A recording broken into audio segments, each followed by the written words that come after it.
இது வந்து சண்டே அன்னைக்குன்னு எடுத்த விலாக். சேரிட்டபிள் ஃபவுண்டேஷன் சார்பா டிராயிங் காம்படிஷன் ஆர்கனைஸ் பண்ணியிருந்தாங்க. ஸ்கூல்ல இருந்து டீச்சர்ஸ் யாரும் வரலன்னு சொல்லிட்டு பேரண்ட்ஸே கூட்டிட்டு வந்து விட்டுட்டு கூட்டிட்டு போக சொல்லியிருந்தாங்க. சாசியா லிசா 2 பேரையும் கூட்டிட்டு போயாச்சு. ஸோ போனோடனே அங்கே பார்த்தீங்கன்னா அவங்கள உட்கார வச்சுட்டு இங்கே வெல்கம் ட்ரிங்க் வந்து வச்சிருந்தாங்க. ஸோ அது வந்து அலிசாக்கு பிடிச்சி கொடுத்துருந்தேன். அவங்கள வரைய விட்டுட்டு பேரண்ட்ஸ்க்கு வெயிட் பண்ணுறதுக்குமே இடம் வந்து ஆர்கனைஸ் பண்ணியிருந்தாங்க. ஸோ அங்கே தான் உள்ளே போய் எல்லாரும் பேரண்ட்ஸுமே வெயிட் பண்ணிட்டு இருந்தாங்க. இங்கே வந்து நல்லா இந்த மாதிரி ஊஞ்சல் செட்டப் மாதிரி இருந்துச்சு. ஸோ அலிசா அங்கே தான் உட்காந்து கொஞ்சம் நேரம் விளாண்டுட்டு இருந்தா. ரூமே ஃபுல்லாக அடைஞ்ச மாதிரி இருந்துச்சு. ஃபேனுமே அவ்வளோவா காற்றுலாம் இல்லை, ஒரே வேக்காடாக இருந்துச்சு. சரி இங்கேருந்து போயிட்டு பிள்ளைங்களை பார்த்துட்டு அப்படியே நம்ம கீழே போயிடலான்னு நினச்சிட்டு தான் போயிருந்தோம். நாங்கள் வெளியில் போயிட்டு வரலான்னு தான் கிளம்புனோம். ஆனால் பயங்கர மழை.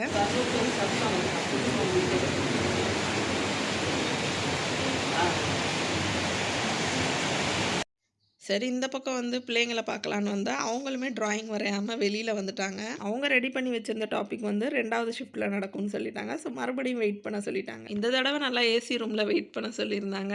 ஸோ பேரண்ட்ஸ்க்குலாம் பார்த்தீங்கன்னா டீ வந்து கொடுத்துருந்தாங்க. ஸோ டீ வந்து நான் குடிக்க மாட்டேன் இல்லையா, ஸோ சாசியாவுக்கு குடிக்க கொடுத்துட்டேன். பிள்ளைங்களுக்கு வந்து சாக்லேட்ஸ் வந்து கொடுத்துருந்தாங்க. நாங்கள் வந்து ட்ராயிங் காம்படிஷன் காலையிலே முடிஞ்சிடும், சீக்கிரம் கிளம்பிடலான்னு தான் நினச்சோம். ஆனால் லேட் ஆனனால தங்கச்சி வந்து பிள்ளைங்க பசி தாங்க மாட்டாங்கன்னு சாண்ட்விச் பிரெட் ஜாம்லாம் செஞ்சு கொண்டு வந்திருந்தாங்க. பிள்ளைங்களுக்கு சாப்பிட கொடுத்துட்டு நாங்களுமே சாப்பிட்டுட்டோம். சாப்பிட்டுட்டு நாங்கள் வெயிட் பண்ணிட்டு இருந்தோம். அவங்களுமே ட்ராயிங் வரைஞ்சிட்டு வந்துட்டாங்க. சர்டிஃபிகேட்டுமே அப்போவே கொடுத்துட்டாங்க. இதே மாதிரி இன்னொரு வீடியோவில் சந்திக்கலாம். பாய்.